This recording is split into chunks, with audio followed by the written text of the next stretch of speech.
As in so much else, the French revolutionary regime, 1789–94, was the precursor of the centralized, totalitarian, managerial, pseudo-democratic despotisms that now reign over the West.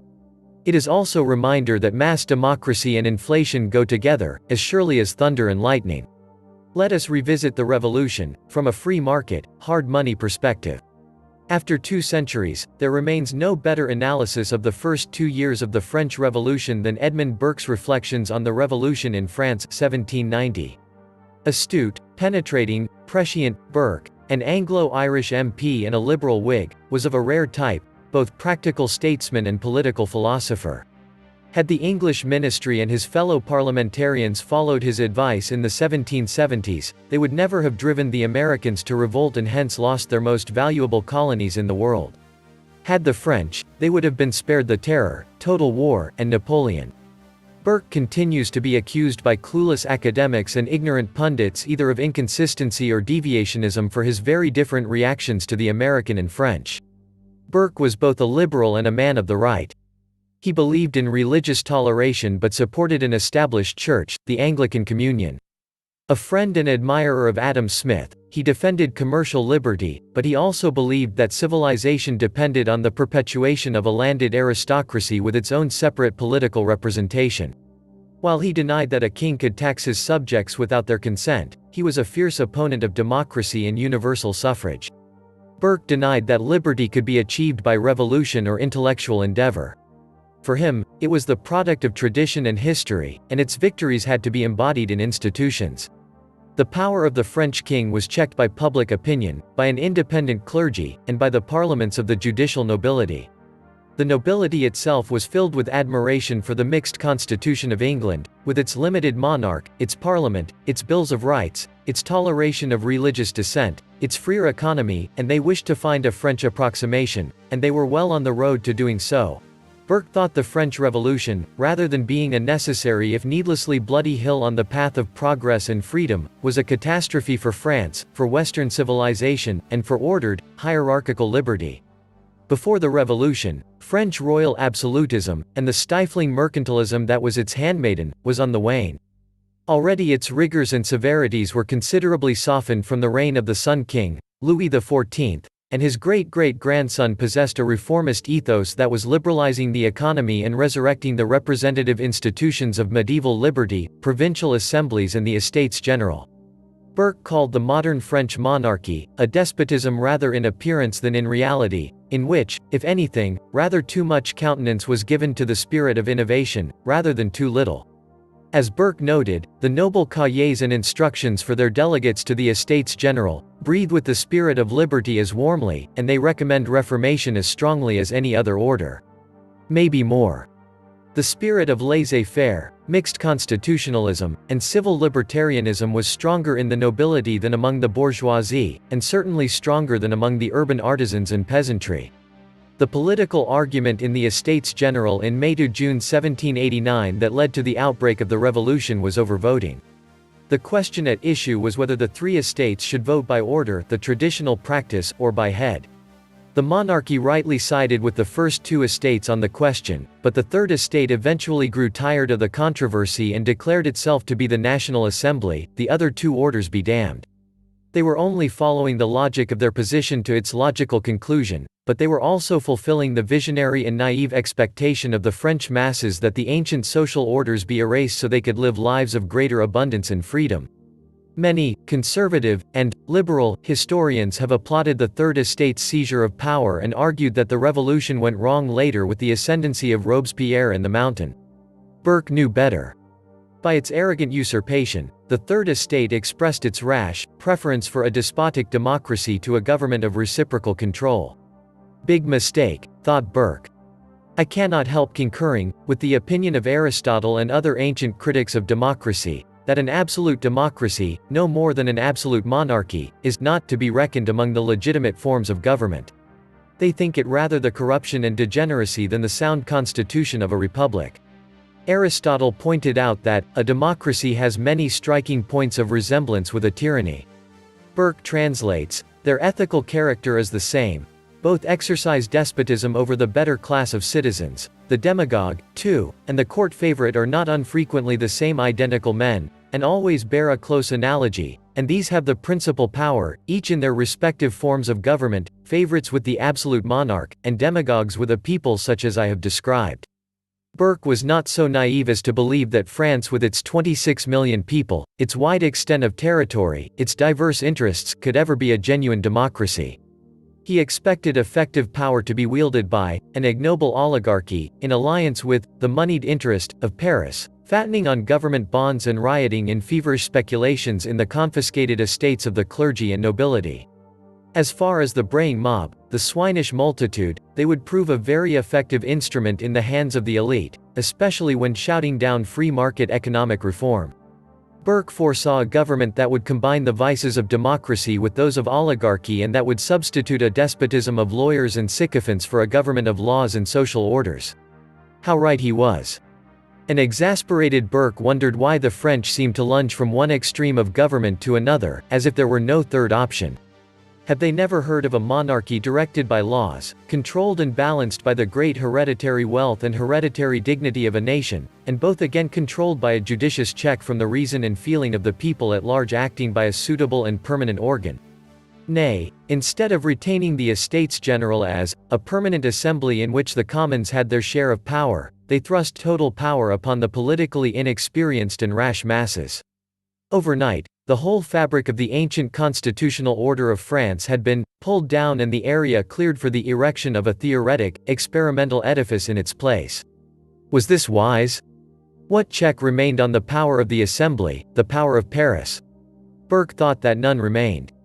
The National Assembly, claiming to be the nation incarnate, had erased the ancient provinces of France, substituting the unnatural departments, abolished the Parliament of Paris and its provincial counterparts, destroyed the First Estate by confiscating its property and stripping it of its functions, rendered the nobility politically powerless, and concentrated all political power in a revolutionary assembly. He compared Paris under the new regime with ancient Rome. As long as Paris stands in the relation of ancient Rome, so long will she be supported by the subject provinces. It is an evil inevitably attendant on the dominion of sovereign democratic republics. As it happened in Rome, it may survive that republican domination which gave rise to it. In that case despotism itself must submit to the vices of popularity. Rome, under her emperors, united the evils of both systems. So would Paris, so would Washington. Once all independent social authorities, legal institutions, and constitutional checks on the sovereign and divine people were destroyed, the way was prepared for la levée en masse, for les assignats and les papiers menés, for the maximum, for la comite de salut public, for la terror, for la guerre totale, for Napoleon. The assignat inflation. The National Assembly that took de facto control of political power in France in the summer of 1789 found itself facing an even worse fiscal crisis than that faced by the now defunct monarchy just months earlier. The Assembly was spending enormous sums on public works projects in Paris and for bread subsidies. Having just thrown off the shackles of royal authority, the people were in no mood to resume paying taxes, much less pay more. Many of them, no doubt, interpreted the revolution to mean the cessation of taxes, and the obliteration of the oppressive and coercive collecting apparatus. Desperate for revenue, the Assembly actually refrained from abolishing the hated gabelle, the salt tax, but no one paid it anymore anyway. Meanwhile, the interest and principal was falling due on the national debt. What to do? The logical and just thing was to repudiate the enormous debt incurred by the monarchy. After all, the people of France, voiceless and unrepresented for centuries, had never approved nor sanctioned it, and if the monarchy had been as oppressive and iniquitous as the revolutionaries claimed, then surely the liberated masses should not be burdened with the responsibility of paying its extravagant debts. Well, justice is one thing when one is out of power, and another when one possesses it. The Assembly rejected repudiation because they feared antagonizing the moneylenders of Paris, Amsterdam, Hamburg, and Geneva. They had already incurred the enmity of the royal houses of Europe, why add that of the bankers? Besides, the new government would need to borrow funds too. A formidable Republican army would be needed to defend the revolution from its enemies, at home and abroad. Thus, they decided to honor the debts of the monarchy, but how? The assembly knew that it was politically inconceivable to lay new taxes and expect them to be paid without sending an army into the countryside to shake down the peasants, but who would pay the army? And further borrowing was out of the question until new taxes could be laid. That left one resource: plundering the privileged orders.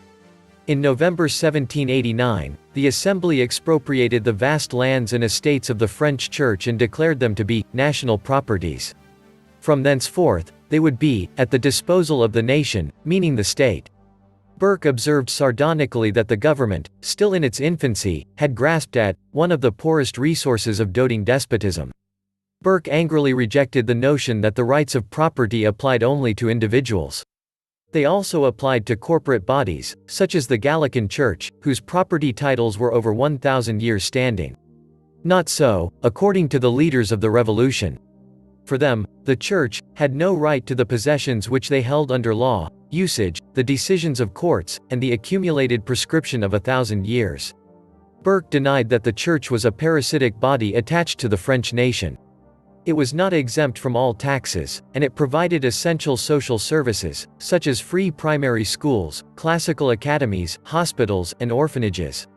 Although we might prefer a purely private provision, can we doubt that France was better off with its eleemosynary and educational institutions under the control of a Christian establishment that was independent of government and under the necessity of practicing economy?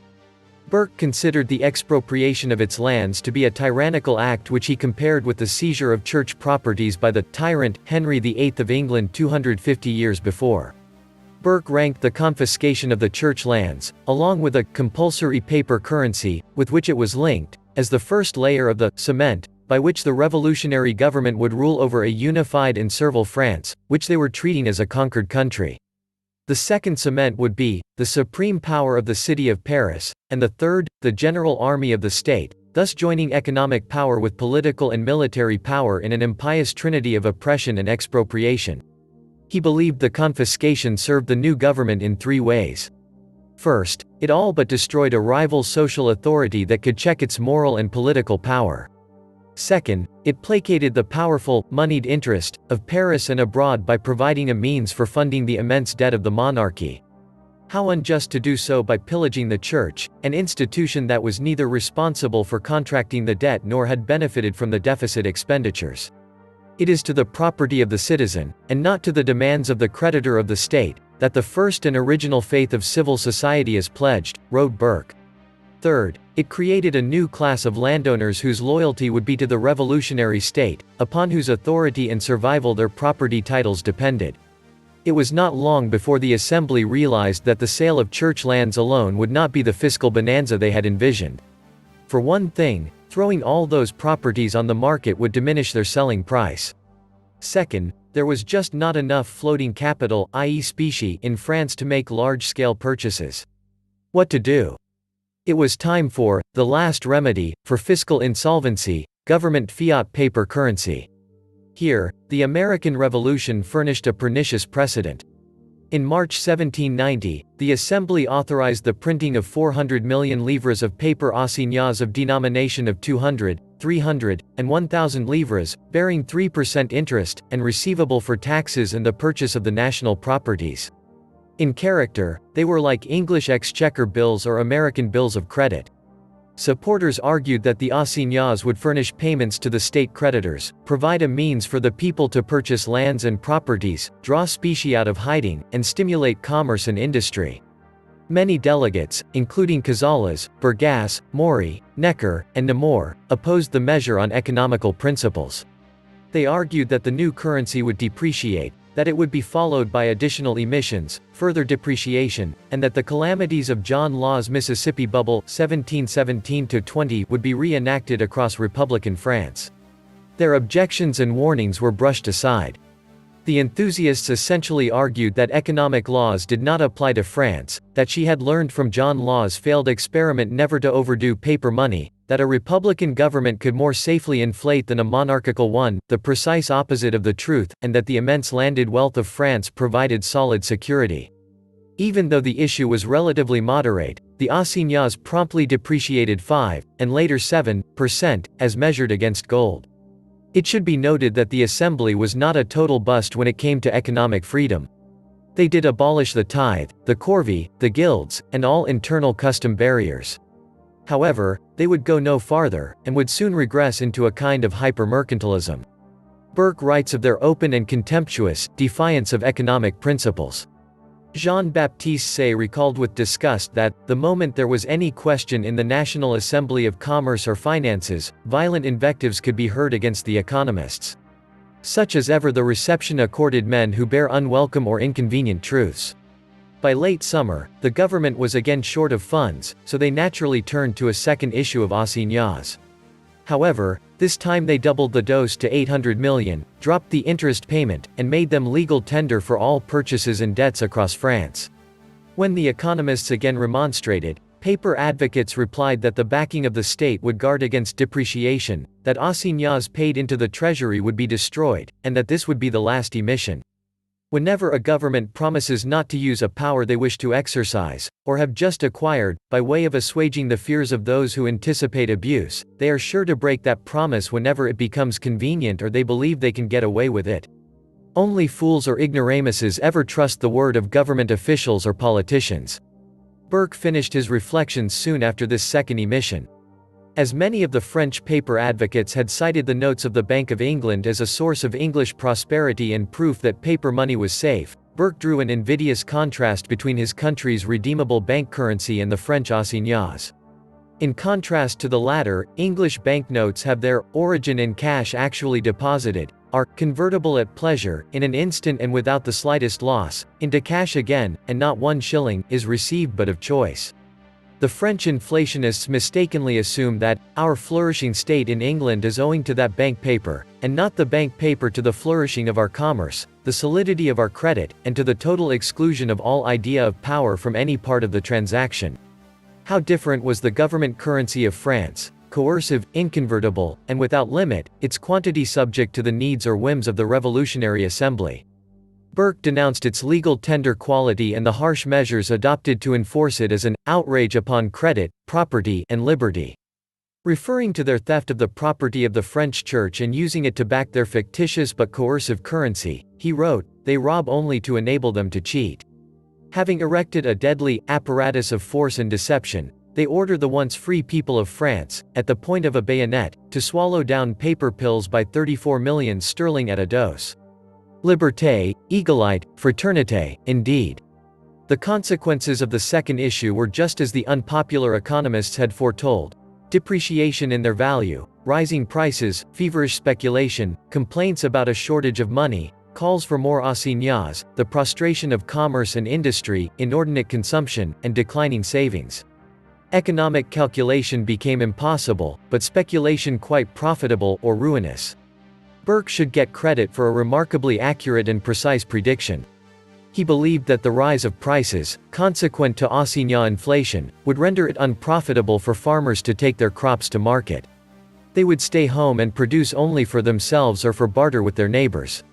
The government would then send troops into the countryside to confiscate grain and other foodstuffs.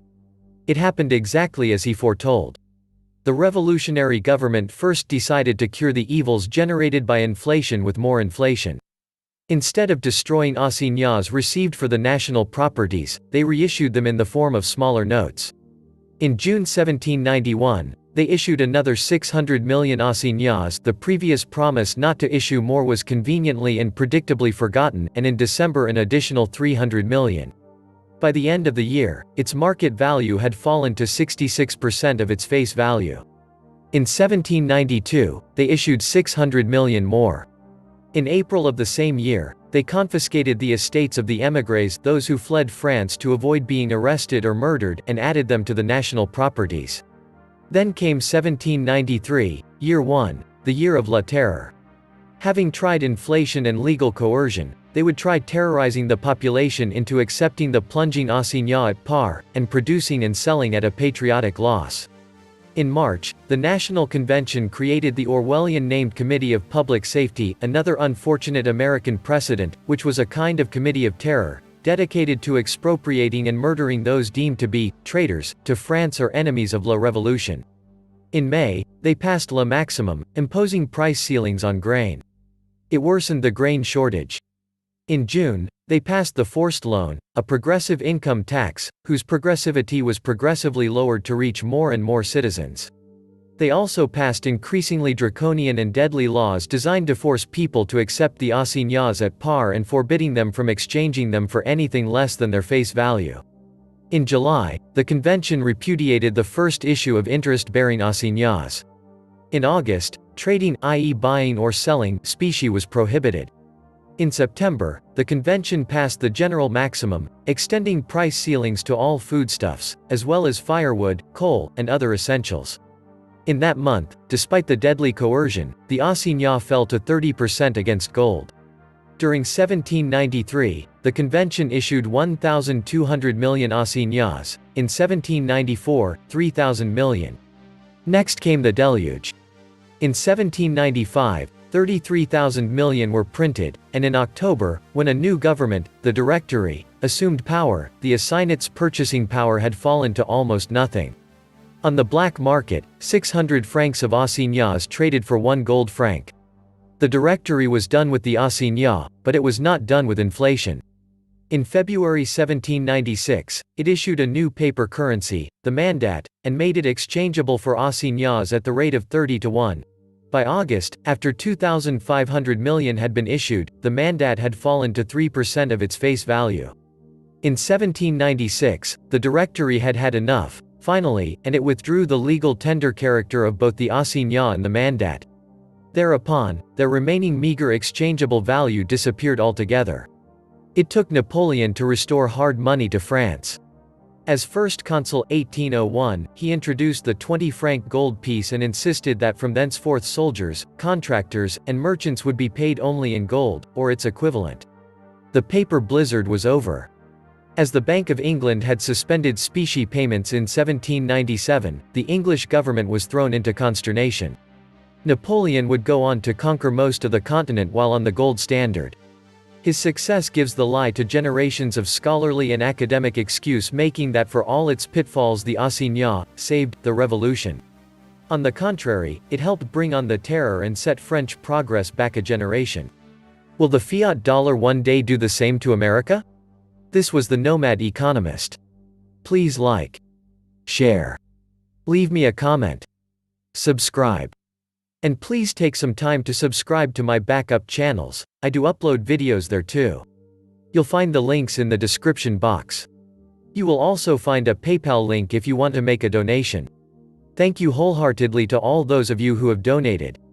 Stay safe and healthy, friends.